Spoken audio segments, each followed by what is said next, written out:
Brian Goddard joins us now with a look ahead to tonight. Brian? And it will. It's just not right now. And that, in my opinion, will keep the severe weather very limited. Not expecting tornadoes tonight. We thought there could be some in Iowa, maybe extreme southwestern Wisconsin last night, and it did happen. And also one formed over Verona. But as you can see, it is quiet right now, whereas yesterday at this time, there was that huge complex of thunderstorms dropping tornadoes all across the region. So we're getting a later start. Obviously, the storms are going to explode here over the next couple of hours, but they won't get quite as strong as they were yesterday when they developed in the midday heating. This is last night when I was here around 12 o'clock.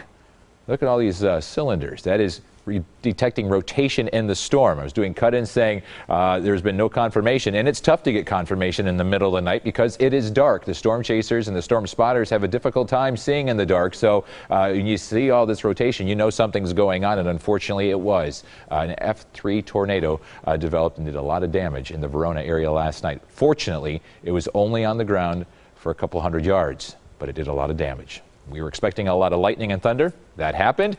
Expecting a lot of rain. That also happened. Just under an inch of rain here officially in Milwaukee, but it was an inch in Waukesha, almost 2 inches in West Bend and Fond du Lac. How about 2.75 inches in Watertown, where they had a 63-mile-per-hour wind, and Beloit at 3.5 inches of rain. Another 1 to 2 inches of rain expected tonight. We're under that slight risk. Now remember, yesterday there was that moderate risk over Iowa and Minnesota, where they're expecting those storms to explode, and they did.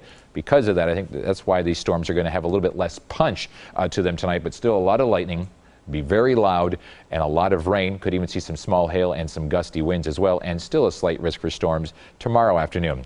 Very quiet out there right now. Doesn't look like it's going to be stormy at all, but it'll change quickly sometime after 8 or 9 o'clock this evening, especially out to the west. 82 degrees with a calm wind and dew points in the 60s. A little bit of humidity outside.